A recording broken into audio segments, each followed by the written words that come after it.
Aleluia! Quantos podem dar glória a Deus? Você pode sentar, querido. O Senhor é tão bom.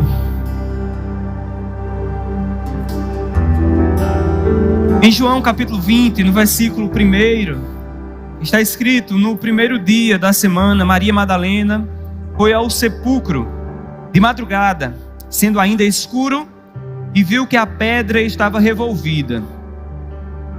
Então correu e foi ter com Simão Pedro e com o outro discípulo, a quem Jesus amava, e disse-lhe: tiraram do sepulcro o Senhor, e não sabemos onde o puseram. Saiu, pois, Pedro e o outro discípulo, e foram ao sepulcro. Ambos corriam juntos, mas o outro discípulo correu mais depressa do que Pedro, e chegou primeiro ao sepulcro. E abaixando-se, viu os lençóis de linho, todavia não entrou. Então Simão Pedro, seguindo, chegou e entrou no sepulcro, e também viu os lençóis, e o lenço que estivera sobre a cabeça de Jesus, e que não estava com os lençóis, mas deixado num lugar à parte. Então entrou também o outro discípulo que chegara primeiro ao sepulcro, e viu e creu. Diga, viu e creu. Aleluia. No versículo 9 diz: pois ainda não tinham compreendido a escritura, que era necessário ressuscitar dentre os mortos. E voltaram os discípulos outra vez para casa. Queridos, hoje nós vamos estar celebrando a ceia. E nós temos um motivo de grande alegria para celebrar a ceia hoje. Porque a ceia, ela representa dois fatos. O primeiro fato é um fato que poderia trazer muita tristeza, que foi a morte de Cristo. Cristo morreu, ele morreu uma morte terrível, ele morreu uma morte de humilhação, uma morte onde só os mais miseráveis iriam morrer naquela morte. Ele morreu em uma cruz, ele morreu como um preso, e não era como qualquer preso. Ele morreu como um escárnio público, espetáculo público. Essa foi a morte de Cristo, porém ele morreu inocente, ele morreu pelos nossos erros, pelos nossos pecados. Mas o segundo fato que nós vamos celebrar hoje é que ele ressuscitou no terceiro dia. No terceiro dia aqui nós vemos Maria Madalena de madrugada indo até o sepulcro, e quando chegou lá não encontrou mais Jesus, o corpo de Jesus não estava ali. Ela falou para os discípulos, Pedro e João eram o outro discípulo, eles correram juntos, João correu na frente, porém quando João chegou lá, João parou, olhou debaixo pela pedra, mas Pedro era ousado, entrou e viu que Jesus não estava ali, estava apenas o lençol, os lençóis que cobriam Jesus. Ele não estava lá, o corpo dele já não estava lá, apenas as vestes que cobriam o seu corpo morto estavam naquele lugar, mas Jesus não estava lá. Ele ressuscitou, ele está vivo. E glória a Deus que Cristo, ele não ressuscitou como Lázaro, ele ressuscitou como Cristo. Aleluia. Ele é as primícias, ele ressuscitou primeiro, e nós um dia ressuscitaremos com ele.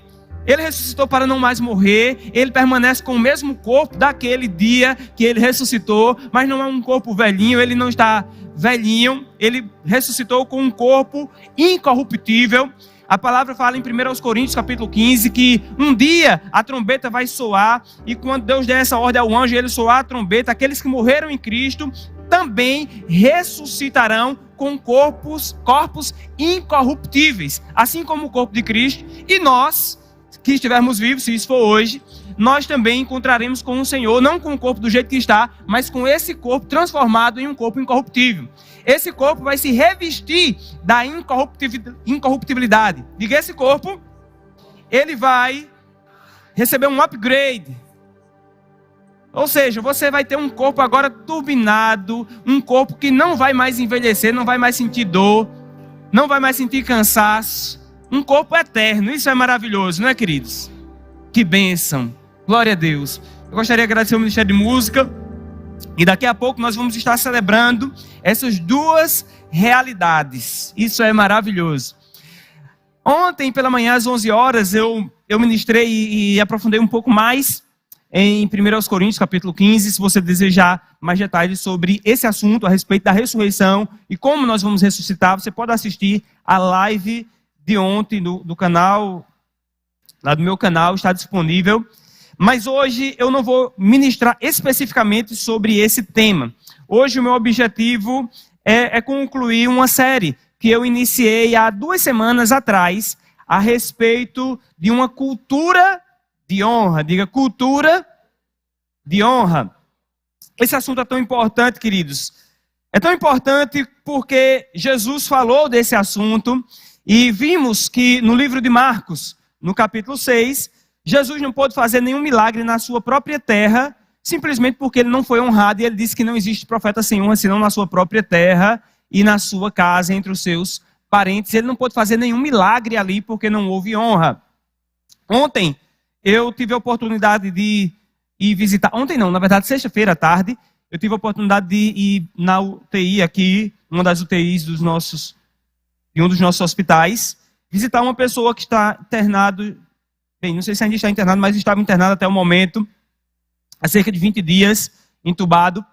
E antes de entrar, a gente tem aquela antessala onde a gente fica aguardando um momento onde é liberado o acesso para orarmos pelos enfermos. E enquanto eu estava ali, eu tive a oportunidade de conversar com um irmão cristão, um irmão muito abençoado.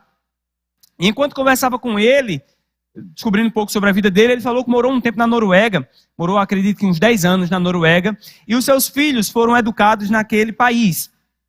E ele começou a observar porque ele já tinha um filho que tinha recebido educação aqui no Brasil, e agora ele estava tendo um filho recebendo a instrução educativa lá, de educação lá na Noruega. E ele percebeu 2 aspectos. Ele disse que aqui no Brasil,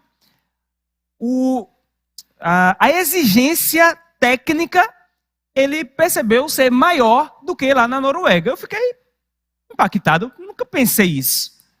Como assim? Ele disse, lá eles não exigem tanto como aqui a questão técnica. Você saber somar, você saber essas coisas, né? A prova, aquilo que a gente tem, por exemplo, aquele requisito que você tem que atingir ali para poder passar. E em alguns lugares, pelo menos antes, isso era muito rigoroso.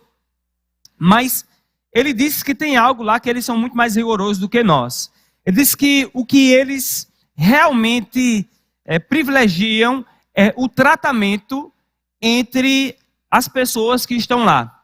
O tratamento de honra. Ele não falou com esse aspecto, mas o que ficou claro é que o que eles privilegiam lá e realmente eles estimulam é que cada criança aprenda a honrar o seu colega, aprenda a honrar os professores e desenvolva uma cultura de honra naquele país.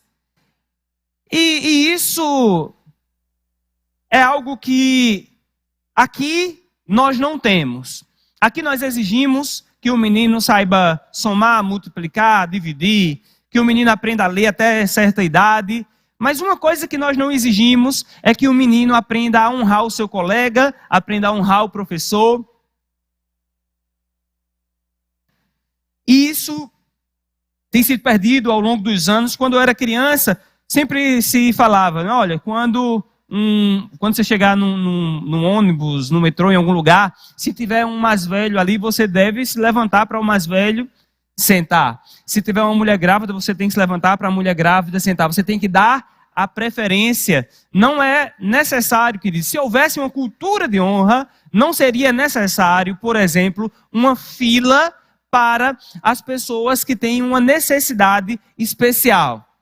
Simplesmente a cultura já seria suficiente. Você iria perceber e iria dar a vez. Porque a honra, ela faz isso. A honra, ela não precisa que alguém exija que você faça. A honra, ela não é algo por meio de uma regra.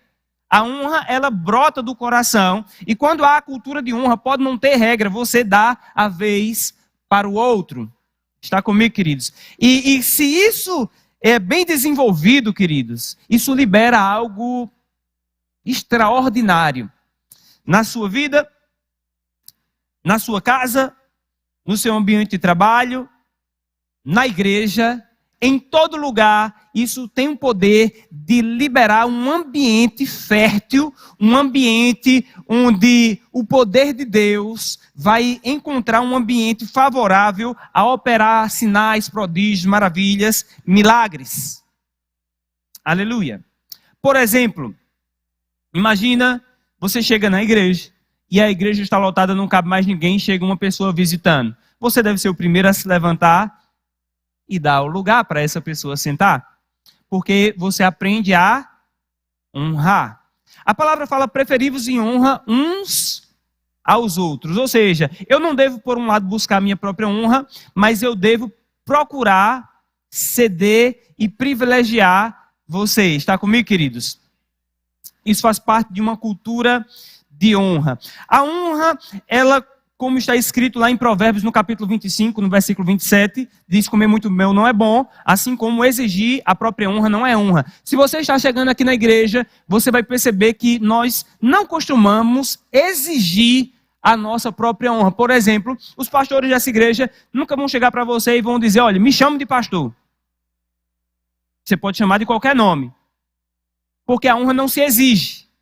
Mas, por outro lado, nós podemos ensinar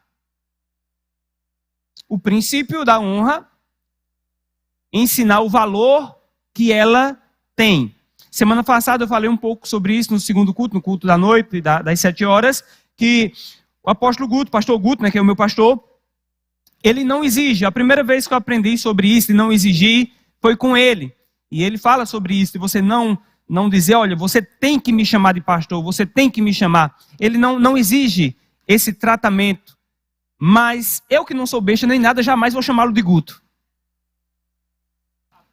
Porque eu posso conhecer muitos Gutos, mas o meu pastor só tem ele. Está comigo, queridos?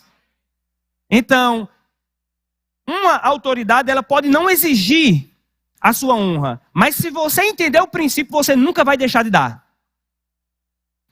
Por exemplo, meu pai nunca exigiu que eu pedisse a bênção a ele.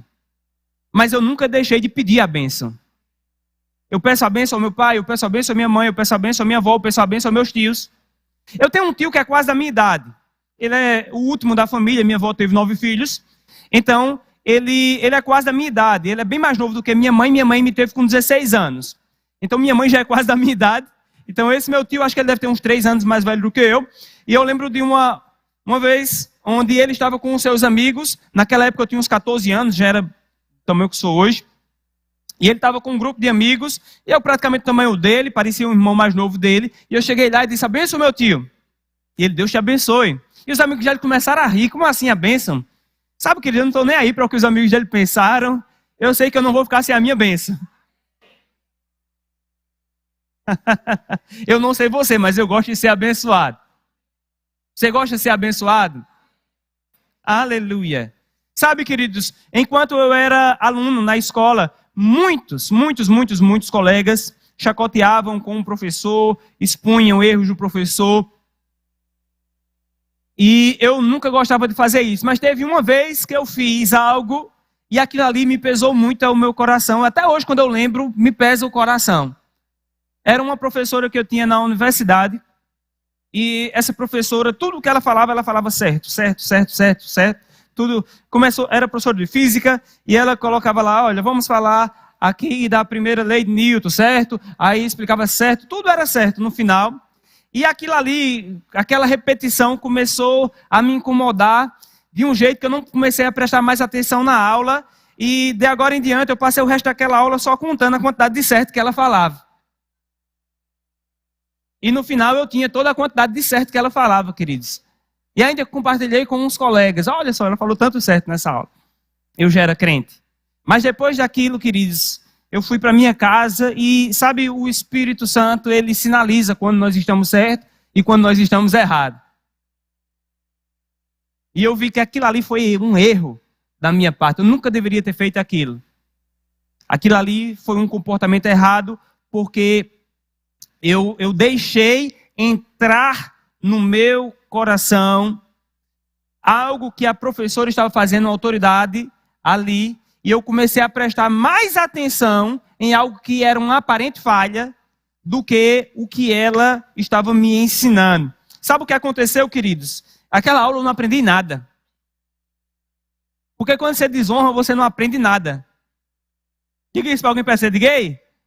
Quando você está com comportamento de desonra, você não aprende mais nada dessa pessoa. Você se fecha para receber.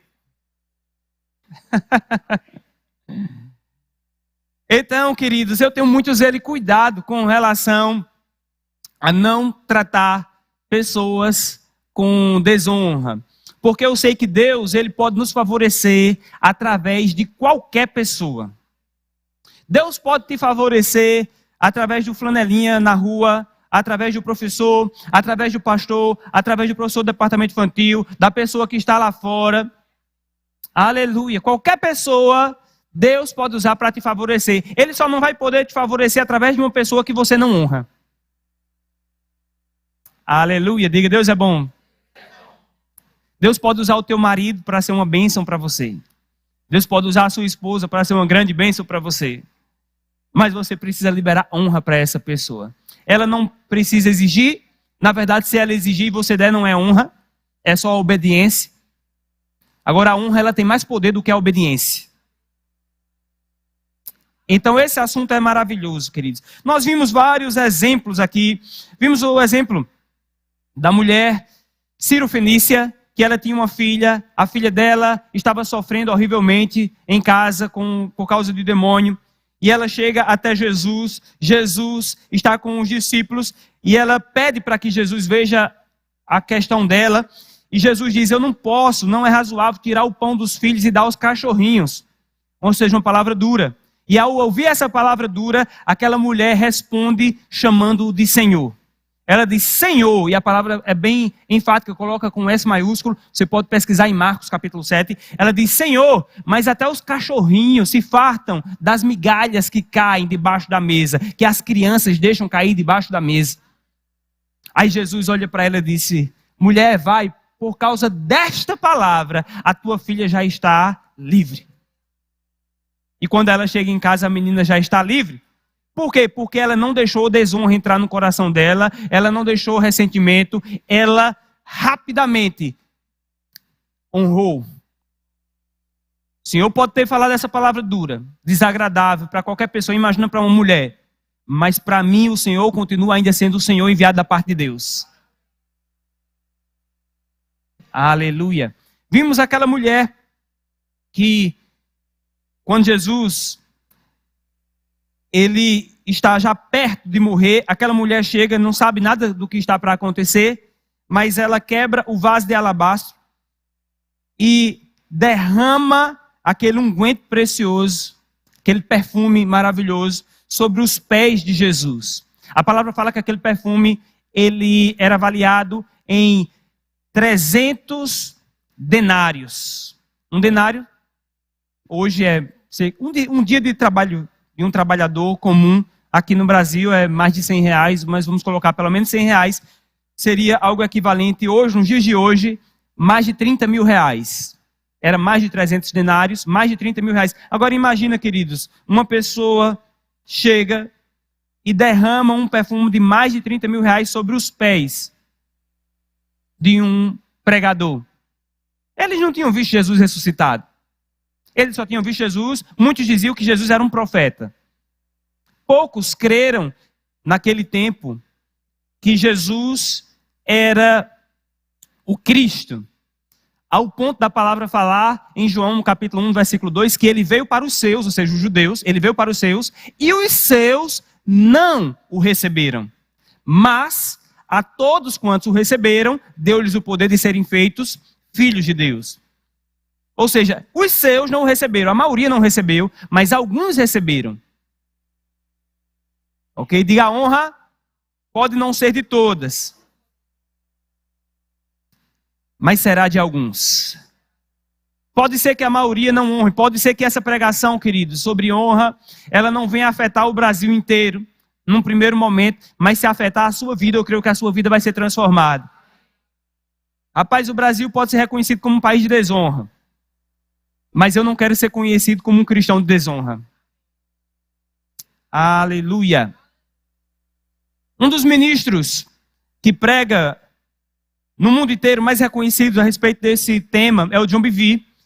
E o John Bevere, ele veio pregar em uma conferência no Brasil e ele ficou impactado com a desonra e colocou até num livro, para a vergonha nossa.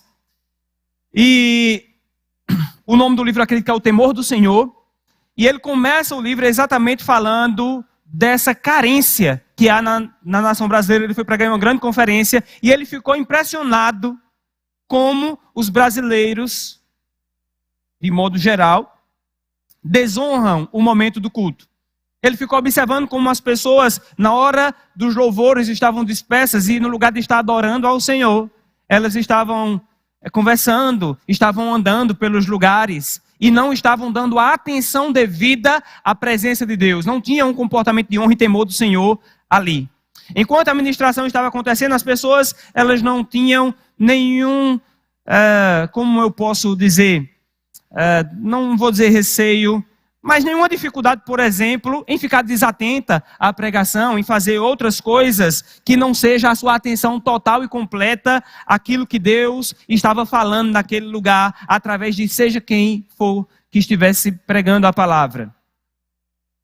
Porque eu creio que Deus ele pode usar, e ele já usou, ele já provou nas Escrituras, que já usou até um jumento para falar com um profeta. Está comigo, queridos? Então Deus já usou um jumento para falar com um profeta, então Deus pode usar um profeta para falar com qualquer um de nós. Está comigo, queridos?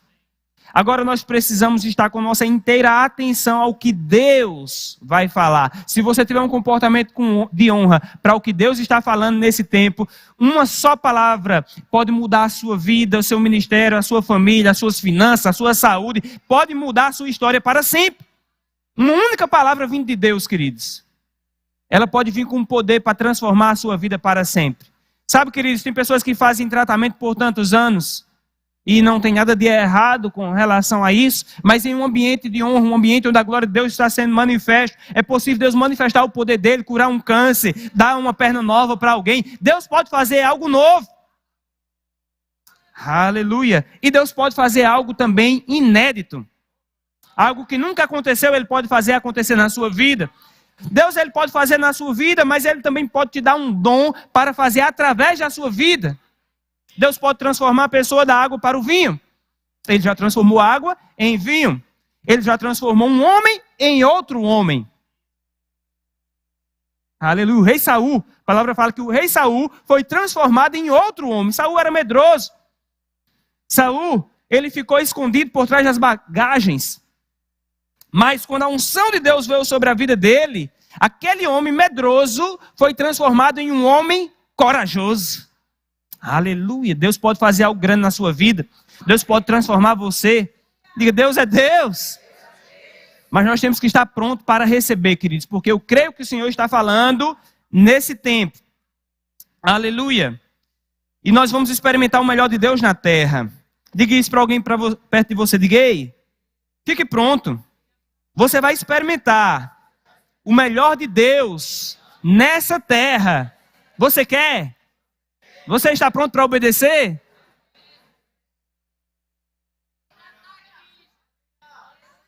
Está escrito, queridos, Isaías 1,19, se quiseres me ouvires, comereis, desfrutareis do melhor da terra. Não é só no céu, é na terra. A palavra fala que a piedade para tudo é proveitosa. A vida com Deus para tudo é proveitosa, tendo fruto na vida que agora é. Deus tem prazer que você vá bem na terra. Diga para alguém, pensa de gay.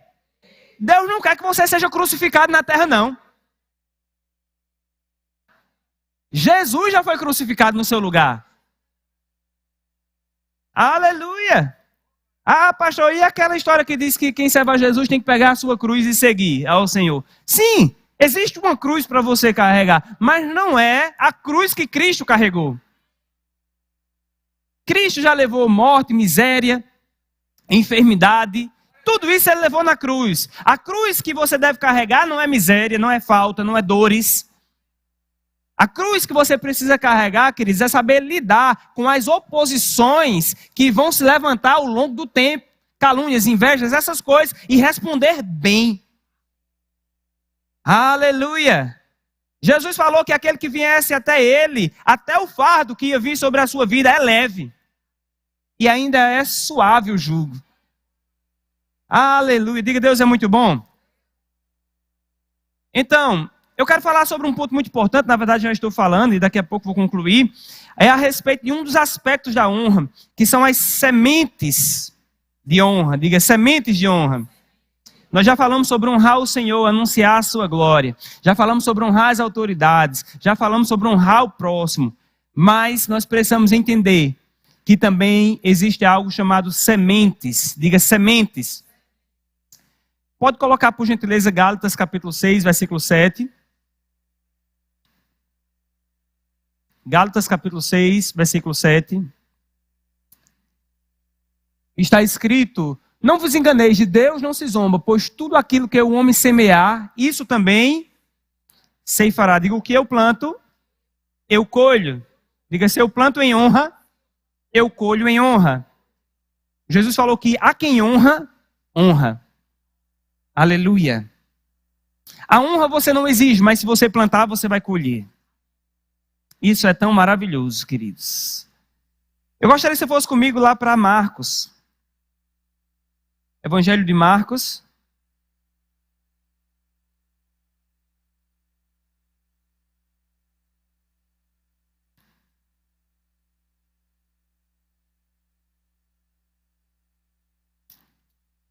Quando abriram, Marcos capítulo 4.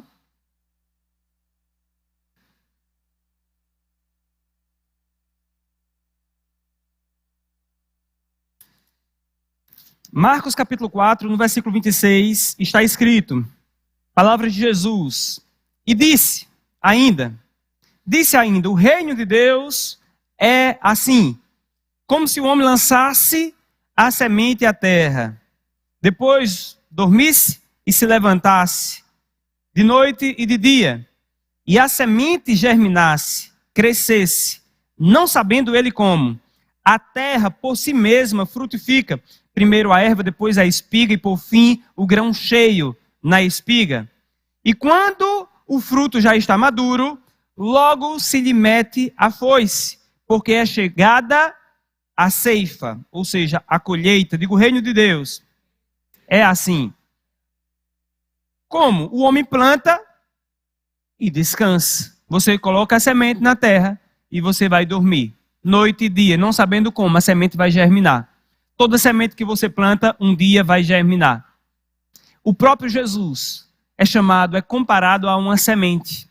A palavra fala, lá em Coríntios, se o grão de trigo caindo na terra não morrer, fica ele só. Mas se morrer, produz muito fruto. Jesus é o grão de trigo. Jesus é o pão vivo que desceu do céu.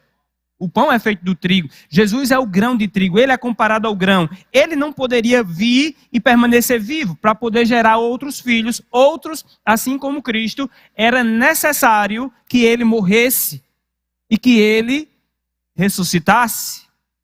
Agora, quando ele ressuscitou, ele é as primícias, querido. Sabe, Deus, ele queria uma colheita de filhos. Deus não queria anjos, Deus queria filhos. E para poder ele colher filho, ele teve que plantar um filho. Ele plantou Jesus, o seu filho. E ele hoje tem uma colheita grande, enorme de filhos. Olha aqui. Faça assim, ó, filho de Deus. Glória a Deus. Sabe de uma coisa, queridos? A palavra diz em 2 Coríntios capítulo 9, versículo 6, diz que Deus dá semente ao que semeia e pão para alimento. 2 Coríntios capítulo 9, né? Deus dá semente ao que semeia e pão para alimento. Quando Deus chegou para Abraão, na época ainda era chamado de Abrão, Deus falou para Abrão, sai da tua terra, da tua parentela, de ti farei uma grande nação, te abençoarei, engrandecerei o teu nome, abençoarei os que te abençoarem. Ou seja, Deus prometeu que iria engrandecer muito Abraão. Só que Abraão, ele não tinha sementes. Abraão não tinha semente, Abraão não tinha filho. Abraão era estéril. A sua esposa também. Então, como é que Abraão iria ter uma colheita de filhos, querido? Se ele nem um filho para semear ele tinha. foi que Deus fez? Deu um filho para ele. Isaac é uma semente. Deus deu uma semente para Abraão. Deus deu Isaac. Deus deu Isaac. E quando Deus deu Isaac para Abraão, Deus chega para Abraão e diz: Abraão, em Isaac serão abençoadas todas as nações da terra. A tua descendência será em Isaac. A minha aliança entre mim e você está em Isaac. Aí Deus chega para Abraão e diz: Abraão, eu quero Isaac. Deus chega para Abraão e diz: Abraão, eu quero Isaac. Abraão poderia dizer: como assim, Senhor, Isaac? O Senhor acabou de me falar que a minha aliança entre o Senhor e eu, ou seja, a tua promessa vai se manifestar em Isaac, é a descendência de Isaac. Como o Senhor me pede Isaac? O que Deus queria, queridos? Semente. Uma semeadura. Toda vez que Deus te pede uma semente, Ele nunca quer tirar de você. Quando você planta uma semente, você nunca perde. A não ser que você plante uma semente em um solo ruim, ou você não regue. Mas Abraão, ele estava disposto a obedecer a Deus. Ele levou o menino, ele levou a lenha, ele levou o que era necessário para fazer fogo, o cutelo, e ele foi até o Monte Moriá. E quando ele chegou lá no Monte Moriá, o que aconteceu? Ele disse para os homens que foram com eles: fiquem aqui, que eu e o menino iremos e voltaremos. Ele foi adorar o Senhor, ofertando ao Senhor o seu filho, como obediência a um pedido de Deus. E ele cria que Deus era poderoso, até mesmo para ressuscitar o menino das cinzas. Eu estou falando isso não da minha cabeça, não são vozes do meu juiz, é porque está escrito lá no livro de Hebreus. Em Hebreus diz que ele cria que Deus era poderoso para ressuscitar o menino das cinzas. Aleluia! Você crê que Deus é poderoso para ressuscitar das cinzas? Aleluia! E quando ele estava pronto para fazer, Deus manifesta o seu caráter de bondade. Deus, mesmo podendo manifestar o poder dele para ressuscitar o menino das cinzas, Deus não permite. Porque Deus não dá margem para erro, queridos. Deus não quer que ninguém saia por aí fazendo mal aos seus filhos e colocar na conta de Deus. Dizer, foi Deus que mandou. Não, Deus não vai mandar jamais você sacrificar o seu filho e cumprir esse sacrifício. Ele queria a obediência, ele recebeu a obediência, ele recebeu o filho. Aleluia, ele está feita a exigência, já recebi. O que eu queria já está tudo certo. Às vezes eu faço esse teste com meu filho Lucas, eu chego para ele e algo que ele gosta, eu peço: Lucas, me dá isso aí para mim. Aí ele me dá e eu pego, às vezes eu como, às vezes eu devolvo. Pode parecer tão mal, né? Um pai comer um chocolate do filho. Eu nem quero, queridos. Eu só quero a disposição dele em aprender a honrar. Porque eu não quero que ele cresça com um coração mesquinho. E muitos filhos têm crescido com um coração mesquinho. Se puder, tira até a carne do prato do pai e da mãe. Diga, fala Jesus. Quantos filhos, queridos, estão fazendo empréstimos? Pegando a senha da mãe, do pai idoso, fazendo empréstimo. Um dia eu estava no Banco do Brasil, na época que a gente ainda ia ao banco, né, praticamente, que tinha aquelas filas enormes. Hoje em dia, por causa da internet, não é assim. Mas um dia eu estava lá no banco e tinha uma fila grande. Um senhor foi na frente, recebeu o seu salário, seu aposento, né, sua aposentadoria. E quando ele foi receber, ele disse: eu quero que o senhor saque minha aposentadoria. E aquele homem entregou para ele uma nota de R$2. Eu vi aquilo, eu fiquei impactado. Essa imagem eu acho que nunca vai sair da minha mente. Aquele homem entregou para aquele aposentado uma nota de R$200. E eu não sei se ele ou eu chorei naquele momento, mas eu fiquei, amados, impactado. E eu não me lembro se ele estava com uma pessoa, mas havia tantos empréstimos, havia tantas contas, que ele não tinha o que receber. Muitos filhos têm um comportamento de desonra para com os seus pais, E muitas vezes porque não foi ensinado, treinado dentro da sua própria casa. A gente precisa treinar os nossos filhos, a gente precisa treinar a igreja a ter um comportamento de honra. Quando você chega no trânsito, sabia, queridos, todas as pessoas que servem na nossa igreja, nos cultos, elas não estão recebendo nada para servir. Até as pessoas que trabalham na igreja, nós temos pessoas que trabalham CLT na igreja durante a semana, mas no momento de culto, ela ainda não está a serviço por causa do CLT, não está cumprindo o horário. Ela está num serviço sacerdotal, servindo de coração ao Senhor. E nós precisamos honrar cada uma dessas pessoas. Honrar o professor do departamento infantil. Aleluia. Honrar a pessoa que está lá nos banheiros. Tem pessoas agora que deixaram de estar aqui, poderiam estar aqui sentadinho, cheirosinho, arrumadinho, como eu e você, estão com luvas nas mãos, estão lá nos banheiros, limpando os banheiros, para quando eu e você precisar usar o banheiro está limpo, cheiroso. E tem gente que não honra algo que está recebendo de graça. Aleluia. Diga, Deus é bom. Então nós precisamos ter um tratamento de honra para cada uma dessas pessoas. Se alguém pedir, às vezes eu chego ali no trânsito, a pessoa diz, pastor, bota o carro ali, faça isso, bota de frente. Rapaz, se ele pedir para botar o carro de cabeça para baixo, é capaz de eu crer para isso acontecer. Senhor, me ajuda aqui. Bota esse carro de cabeça para baixo, depois o Senhor desvira de novo.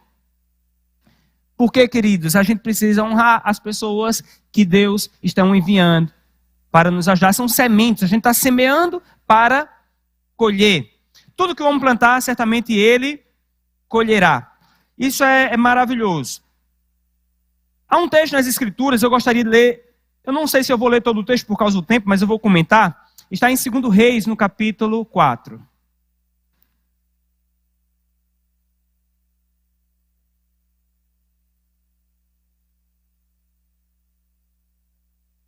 Antes de 2 Reis, no capítulo 4, em 2 Reis, no capítulo 2, tem uma história muito interessante aqui, que é a transição do ministério profético sobre Elias para o ministério profético sobre Eliseu. E o que acontece aqui, queridos? Eliseu, ele servia Elias de perto. Naquele tempo havia uma espécie de escola de profetas, onde havia muitos profetas, debaixo de um profeta sênior, digamos assim. E na época o profeta de evidência era Elias. E Eliseu estava de perto ali. Só que profeta é uma coisa que o profeta normalmente sabe as coisas que ainda vão acontecer, né? Diz que quando um profeta chega para outro e vai cumprimentar, você sabe como é que o profeta cumprimenta outro profeta? Alguém sabe aí? O profeta chega para outro profeta e diz, conta como está a minha vida, porque a sua eu já sei. E o que aconteceu? Os profetas já sabiam que Deus iria levar Elias. Então, como Elias já estava para ir embora mesmo, não ia poder fazer muitas coisas por eles não estavam mais aí, nem aí para ficar perto de Elias. Mas Eliseu tinha honra por Elias. E o próprio Elias, no versículo 2, disse a Eliseu, fica-te aqui, porque o Senhor me enviou a Betel. Respondeu o que Eliseu? Tão certo como vive o Senhor e vive a tua alma, não te deixarei. Ou seja, Eliseu disse, eu não vou te deixar. Aí isso acontece de novo no versículo 4. Está escrito, disse Elias a Eliseu, fica-te aqui, porque o Senhor me enviou a Jericó. Porém, ele disse, tão certo como vive o Senhor e vive a tua alma, não te deixarei. E assim foram a Jericó. Versículo 5 diz, então os discípulos dos profetas que estavam em Jericó se chegaram a Eliseu e lhe disseram, sabes que o Senhor hoje tomará o teu Senhor, ou seja, o profeta, elevando sobre a tua cabeça. Respondeu ele, também eu sei, calai-vos. Ou seja, os profetas em treinamento chegaram para Eliseu e disseram, rapaz, que é isso, tu seguindo Elias? Tu não sabe? Tu tá um profeta michuruca, não tá sabendo não? Que Deus vai levar o teu mentor de profeta sobre a tua cabeça e tu vai ficar aí a ver navios. Aí o que foi que Eliseu disse? Ei, eu também sei disso, isso não é novidade para mim não. Calem a boca de vocês aí. Fecha a boca. Sabia que você não precisa estar ouvindo conversa de todo mundo, queridos? Aleluia. E ele continuou seguindo. Versículo seguinte. Disse-lhe, pois, Elias, fica-te aqui, porque o Senhor me enviou ao Jordão. Mas ele disse, tão certo como vive o Senhor e vive a tua alma, não te deixarei. E assim, ambos foram juntos. No versículo 9, diz, havendo eles passado, Elias disse a Eliseu, pede-me o que queres que eu te faça, antes que eu seja tomado de ti. Disse Eliseu, peço-te que me toques por herança, porção dobrada do teu espírito. O que é que Eliseu pediu? Ele diz, eu peço que o Senhor me dê de herança uma porção dobrada do poder e da unção que está operando na sua vida. Sabe, nesse caminho aí, Eliseu chega no rio, juntamente com Elias. Elias pega o manto dele, bate no rio, o rio se abre e eles passam.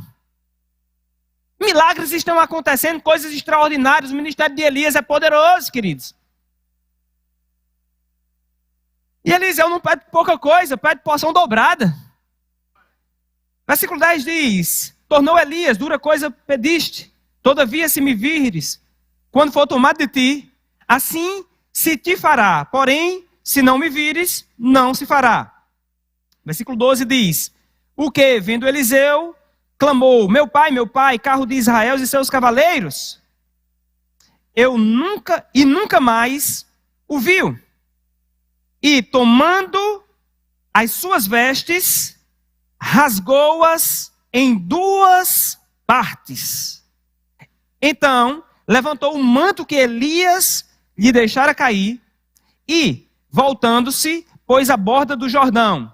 Tomou o manto que Elias lhe deixara cair, feriu as águas e disse, onde está o Senhor, Deus de Elias? Quando feriu ele as águas, elas se dividiram para um e outro lado e Eliseu passou. Então o que aconteceu, queridos? Naquele momento, quando Eliseu viu Elias subindo, Elias disse, carro de Israel e seus cavaleiros. Aí Eliseu, ele fez uma coisa que só quem estuda percebe. Ele pega as suas vestes e ele rasga as vestes em duas partes. Aleluia. Toda vez, queridos, que uma pessoa estava fazendo uma transição de um momento na sua vida para uma mudança completa, algo acontecia nas suas vestes. Ela fazia uma mudança de vestes. Ela não permanecia com as mesmas vestes.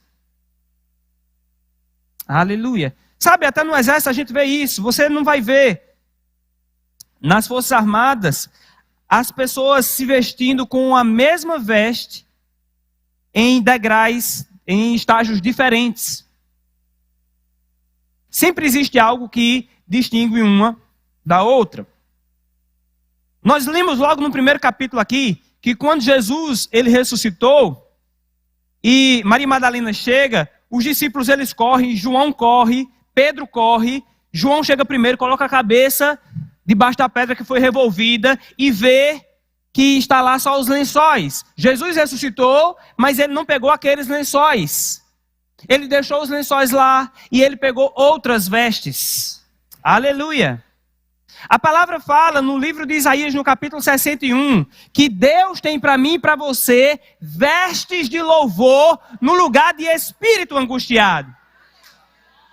Quando você entrega a sua vida para servir ao Senhor Jesus, sabe, o lugar de espírito angustiado, as vestes de espírito angustiado, não mais são as suas vestes, as vestes agora são vestes de louvor. Aleluia!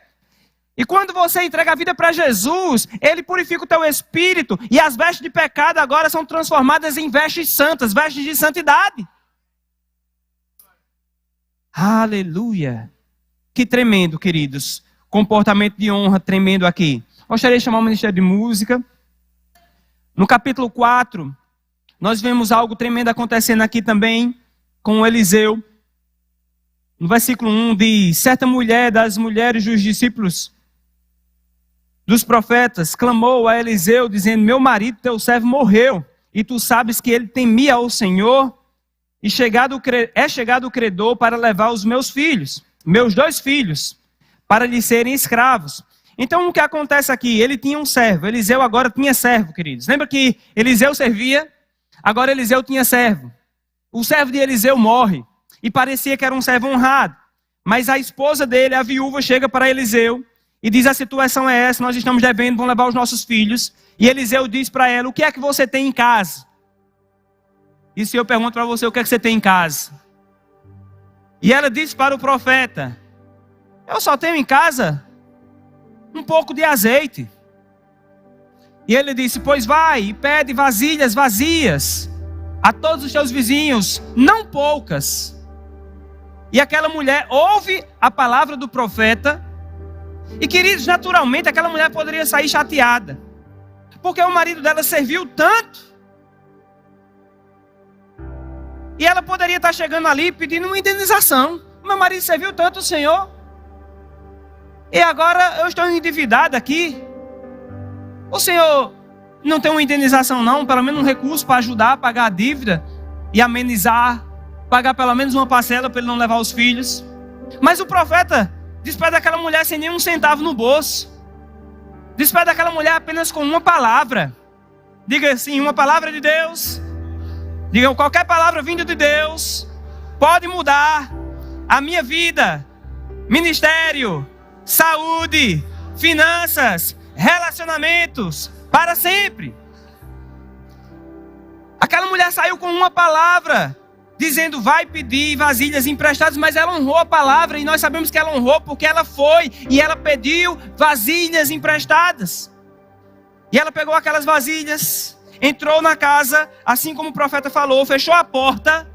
Diga isso para alguém, diga: ei, tem muito milagre que você não precisa colocar na internet.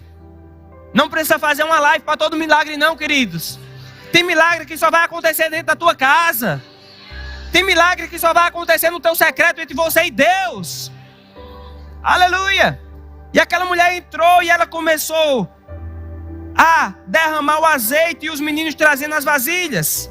E o menino traz a vasilha, e ela derrama o azeite e enche a primeira vasilha, e traz outra vasilha, enche, traz outra vasilha, enche, traz outra vasilha, enche.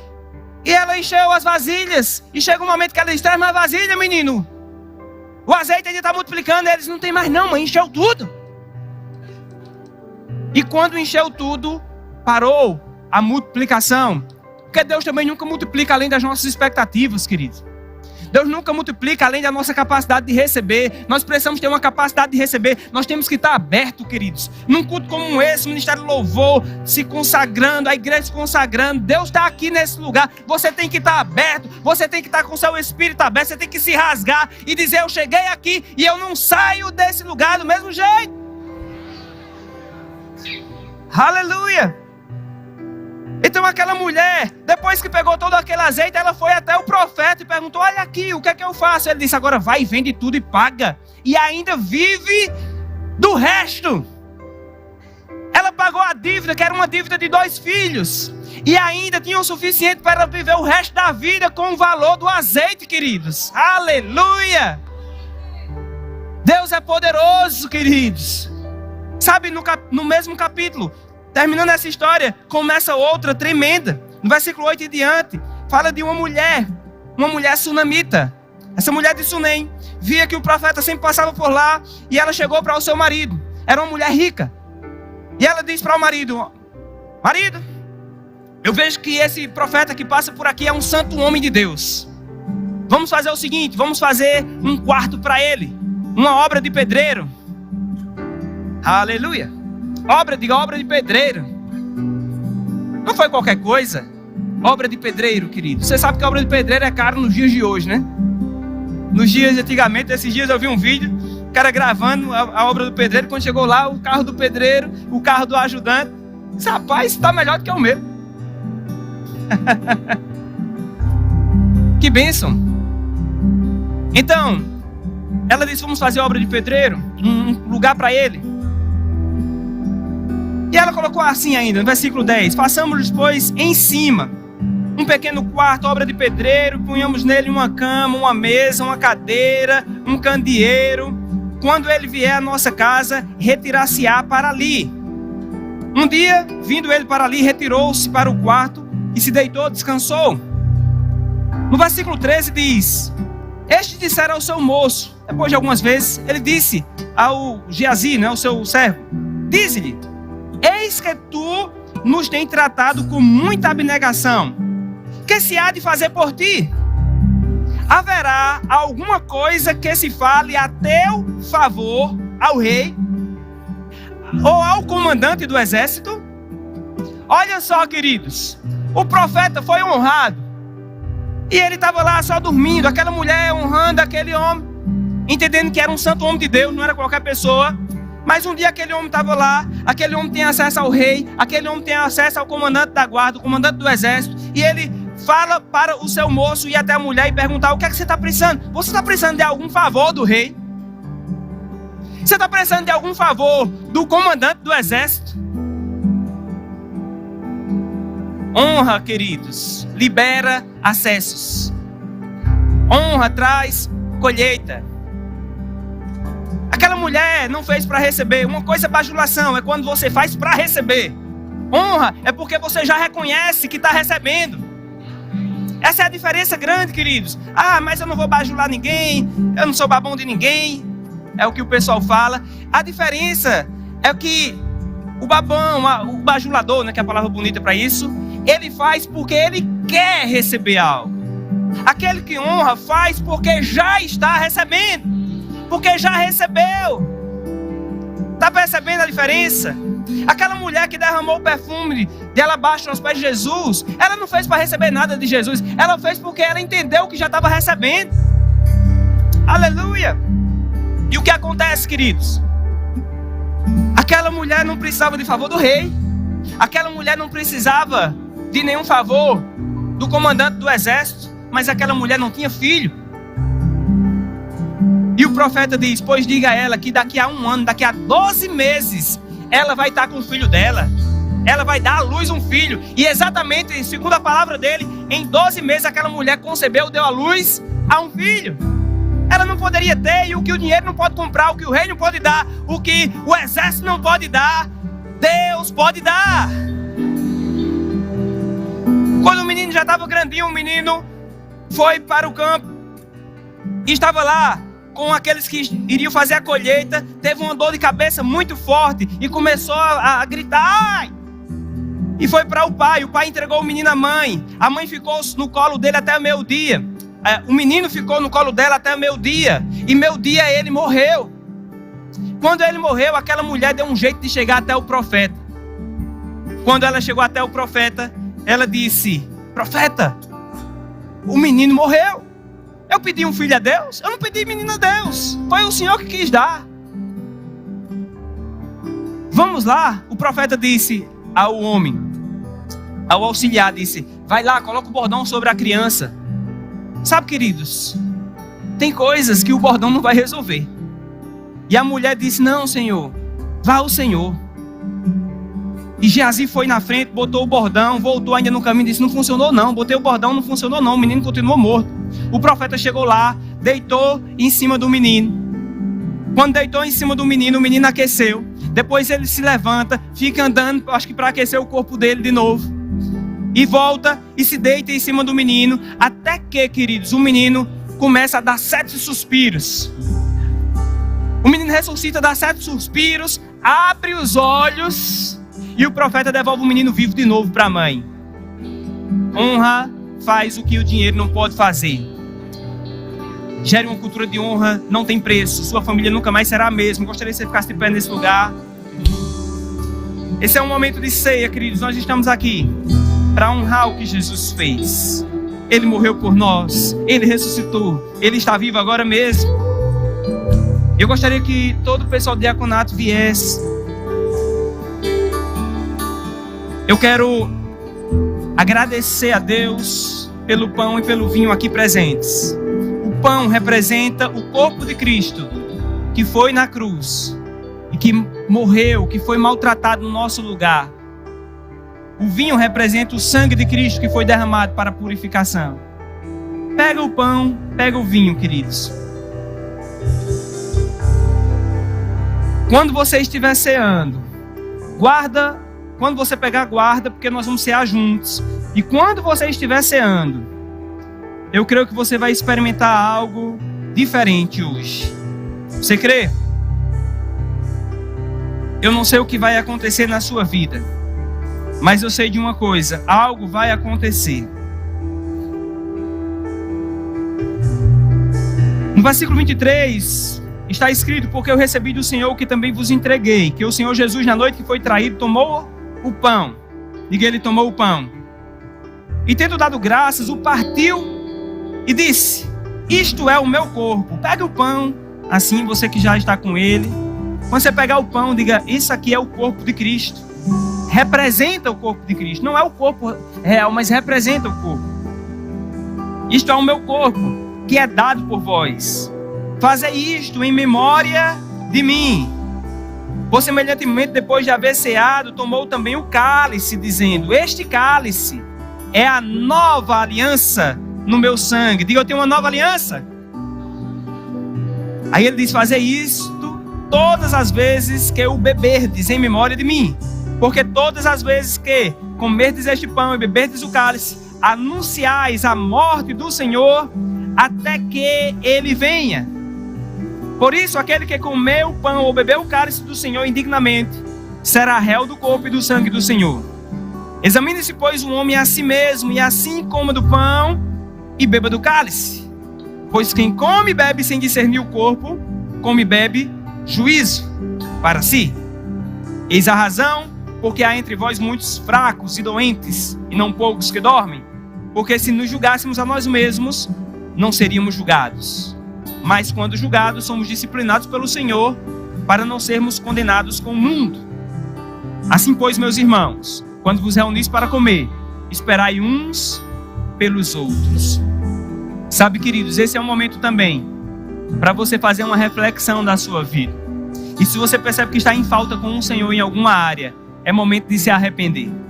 A palavra fala que aquele que encobre as suas transgressões jamais prosperará, mas o que confessa e deixa alcança misericórdia. Então, aonde você está, nós não somos juízes sobre a sua vida, mas Jesus é. E você pode falar com Ele, e você pode se arrepender, e você pode pedir perdão, e assim você também poderá ceiar. Aleluia. Se você está aqui e você gostaria de fazer uma aliança com Cristo hoje, você nunca fez aliança, nunca entregou a sua vida para Jesus, e você gostaria de fazer essa aliança, você pode fazer comigo agora. E aí você vai poder cear fazendo parte já da família. Então, se você quer fazer parte da família de Cristo, eu vou te ajudar agora onde você está. Repita comigo essa frase. Essa oração. Diga: Senhor Jesus, eu creio que o Senhor morreu na cruz. Eu creio que o Senhor ressuscitou. Eu creio que o Senhor está vivo agora mesmo. Perdoa os meus pecados. Faz de mim uma nova criatura. Me recebe na tua família. De hoje em diante eu sou o teu servo, e tu és o meu Senhor. Obrigado, Jesus, por me receber. Obrigado, Jesus, por ter morrido em meu lugar. Amém. Se você fez essa oração hoje, você vai poder celebrar a ceia, amém?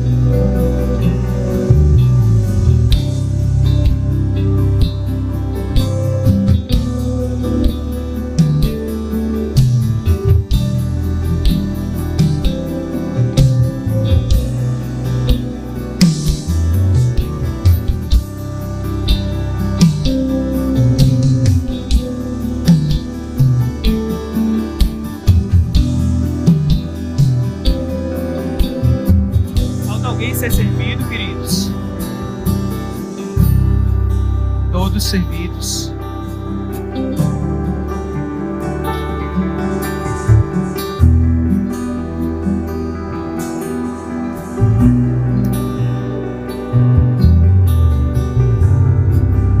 Peguem um pão, vamos agradecer pelo pão.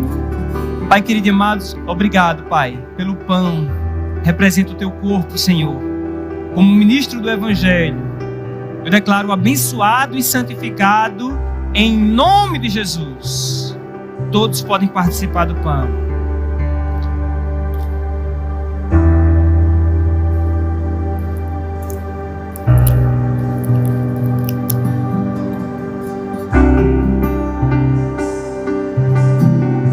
podem pegar o vinho, queridos.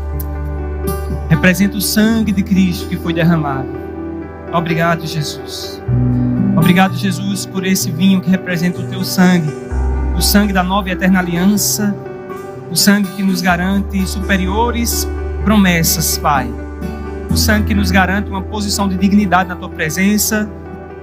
O perdão dos nossos pecados, a nossa purificação para servirmos ao Senhor, o Deus vivo, sem ira, sem contenda e sem nenhuma condenação. Muito obrigado, Pai. Como ministro do Evangelho, eu declaro abençoado e santificado, em nome de Jesus. Todos podem participar.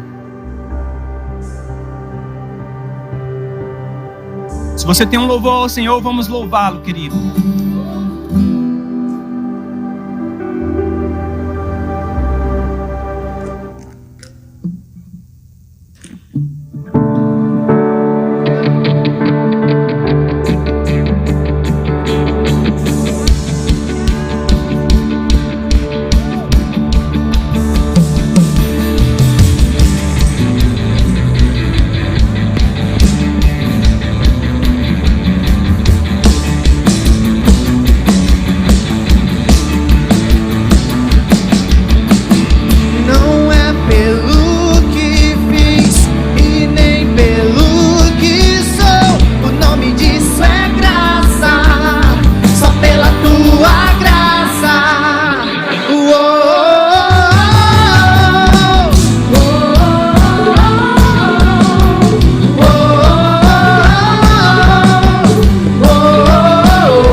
Você pode sentar.